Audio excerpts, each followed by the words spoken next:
Hey y'all, welcome back to this week's episode of AMA Friday with Amy Miller, Recruiting in Yoga Pants. So this week we are going to talk about ATS Rankings. I have some bad news for some of you. There are some wannabe coaches who really think that this is some kind of gotcha. Ooh, Amy said she reads every resume, but guess what? I know for a fact that ATS ranking exists and it applies a percentage. I knew this in 2011. So, catch up. I mean, I've told this story a lot. I have worked a handful of times with ATSs at a couple different companies that did have a ranking feature enabled. So back in 2010, 2011, I worked for a company that had that. We happened to use Taleo. That was the ATS we were using. So this is over a decade ago. Okay. So some of y'all are late. Just letting you know. And we had a ranking filter. And so I would look at my list of applicants and I'd see a little percentage next to it, 42%, 78%, whatever. And we didn't know what it meant. Like we were like, okay, there's a number and it's how is this number being delivered? Like what is the criteria, whatever. And no one could explain it to us. Our customer service person kind of sucked. Our internal dev team didn't care enough to talk to us. And we didn't know.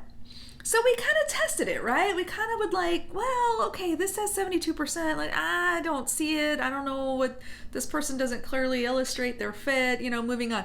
And we would regularly hire people that had really low percentages. So that was a really good lesson. We did our own testing and we realized this is not a helpful feature. We couldn't turn off the feature, so we ignored the feature. Okay? It's really not that complicated. So does an ATS have a ranking system? Maybe. It very well might. Taleo definitely does. I think Workday's another one that has it. There's probably any number. There's over 200 on the market, y'all. I imagine a lot of them probably do. Even if only half of them do, that's 100. So do with that what you will. But I think this is an interesting topic now because multiple people who from the looks of it are applying to the same company, multiple people have sent me a screenshot of an application notification that pops up when they're applying to a role. And it says, we use, I think they actually say AI. I don't know if that's actually true, but they're using a system, ML or whatever, to review the resume and apply a percentage match. But what's cool about this is they're actually telling you, hey, this is something that we can do. Would you like to opt out? This is interesting to me. I actually kind of dig it. I think it's kind of cool. Love that they're being transparent about how their company is set up, how their ATS is configured. I think that's great. I love transparency. Sunlight is the best disinfectant, y'all. Please just tell us out loud what the hell you're doing so we know how to play along. That's what I want as a job seeker. Number 2, they're giving you an opt-out. Now, I don't know what it looks like on the back end. It is not my company. I don't have access to the recruiter view of that system at that organization. I assume, very carefully, I assume that the recruiter is going to be able to see, just like I do, list of applicants, and there will either be that percentage for those that have opted in, or probably an NA for those that have opted out. Now, what's interesting is this little thing that pops up, this paragraph that pops up actually says, all resumes are visible, but you can opt in to having this score applied. So should you? That's the question. I've had, I think, at least 3 or 4 people in the last few weeks send me this screenshot. I won't share because, private messages, but send me this screenshot. That's why I think they're all the same company, because it looks exactly the same. It has a different name, right? Because that's the person's name. But anyway, but I like the transparency. I like that people are getting the option to understand that, okay, yeah, all the resumes are visible to the recruiter. It says that out loud. It actually says that in the little thing that pops up. It also gives you a chance to opt in or out. I think that's great. Again, transparency. I'm all about it. Tell us what we're working with so we know how to navigate it. That's why this channel exists. No point in keeping recruiting secrets. It's stupid. I want you to know how to be successful.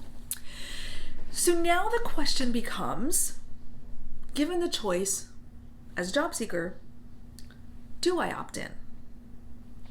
I will tell you what I told every person who asked me about this, every person who DM'd me with this screenshot. Probably doesn't matter. I said, go with your gut. If you feel like this would benefit you somehow, if you feel like maybe you'd score really high, or you're worried that if you don't opt in, the recruiter won't take you seriously and will ignore you because you said no. These are all possibilities. I have no idea. I don't know the recruiter on the other side. Then go ahead and opt in. Me personally, I'm opting out. And I'm opting out because I simply don't care. I know the rankings are usually pretty crappy. I believe that any smart recruiter that I want to work with is going to take at least 6 seconds to do a quick review and see if I'm worth pushing forward. And I'm not really interested in playing that game. I'm just not. So for me, I'm probably going to opt out. I just don't, it's like accepting cookies. I'm probably not going to do it, or signing up for newsletters or whatever. No. Leave me alone. Look at my resume. Call me for an interview. That's it. So that's just me, but I really do feel like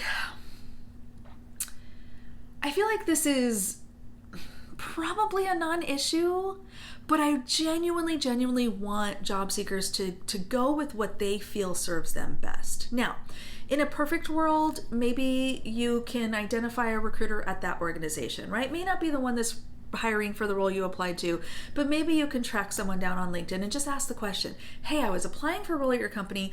I noticed this feature. I'm really curious how your team thinks about that ranking. Is this a valuable data point for you? What are some of the factors that go into a high or low ranking? These are questions I would want answered. And if the recruiter comes back and says, yeah, actually, this is really important. We focus on people who have a 50% or better match. Oh, awesome. What are some of the things that go into that match?